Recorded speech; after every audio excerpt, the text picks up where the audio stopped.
Hey friends, how's it going?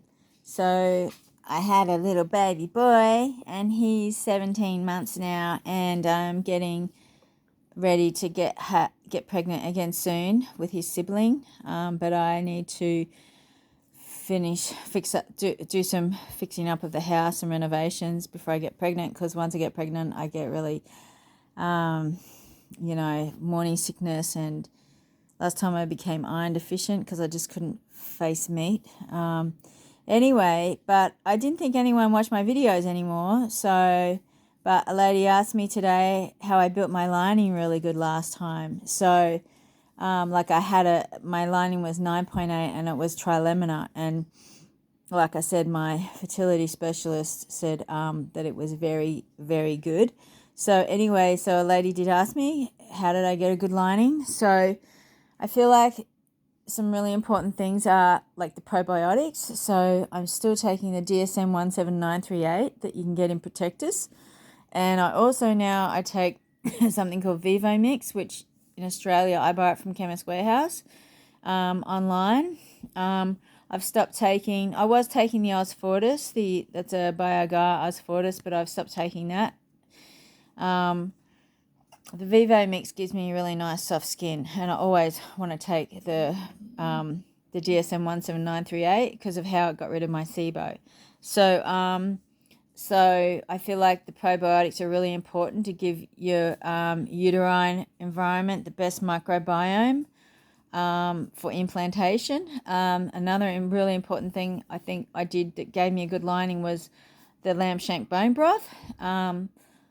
And I've actually started increasing my consumption of lamb shanks and the lamb shank bone broth now, knowing that in a month or 2 or 3 I'll be going for a transfer. So I'm trying to strengthen my uterus with the bone broth now, and I will build my lining over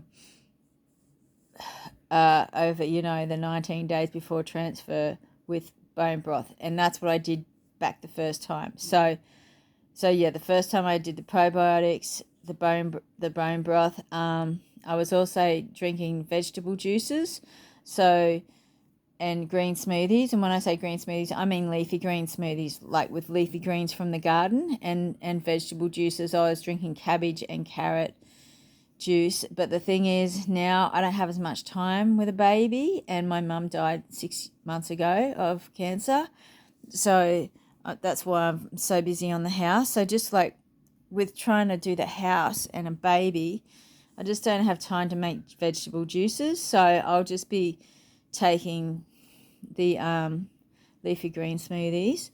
And I don't mean I mean lettuce, chard, kale, parsley, that type of thing in a smoothie, and hopefully that'll be enough. The other thing that I did, I always eat like raw salads and fruit.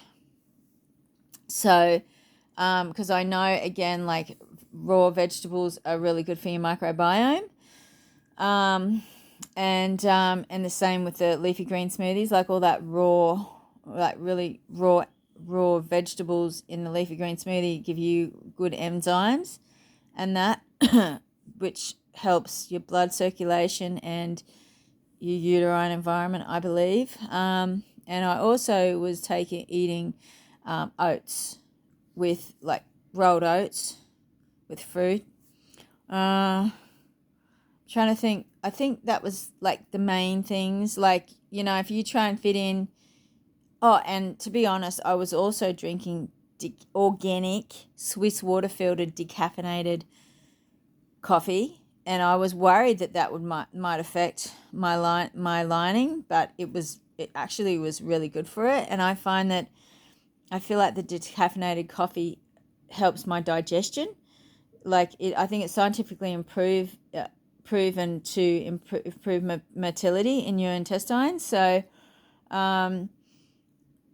so for me, it's about getting my digestive system in a really good place, and just having really nourishing foods to have really oxygenated, rich blood, and a strong uterus. So these are all the things I did. So I did last time, and I will do again. So in summary, it's the probiotics, which I think is extremely important.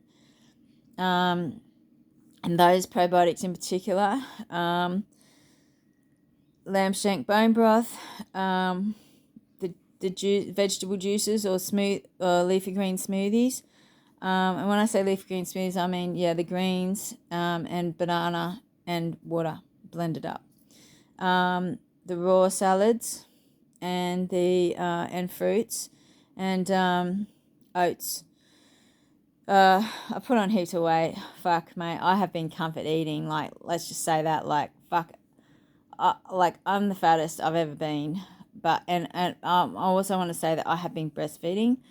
I'm 52 and I exclusively breastfed my son up until 5.5 months, until he was 5.5 months old. I struggled with my supply. If you guys want to know how I fucking got my supply good, that would be another video. It was very challenging. Like, I see a lot of women like fucking half my age totally giving up on breastfeeding, but that was not going to be me. So I had to figure out how I could get my supply really good for my son. And now he's like 17 months. I'm fucking struggling to wean him because he's just such a booby monster. And but the fertility specialist said that I should really wean him before I take the estrogen in particular. So I really need to do that. So I'm sort of running out of time for that. So hopefully he will be somewhat weaned before I build my lining next, before I start taking estrogen. So I probably look a lot older. Like, I'm 52. So 52 and a half. So but just the comfort eating, fucking chocolate, like just shit I would never eat before I've been eating, just like for comfort. That's it. So, and probably hunger too. But anyway, not to worry. That's another story. But anyway, that's what I did to build my lining, and I'm really excited to be getting pregnant again. And I don't know, obviously, what I'm going to be having, because in Australia you can't pick the sex. But I'm stoked with my little boy. He's awesome. He's the best thing that ever happened to me. Anyway, okay. Talk to you guys later. See ya.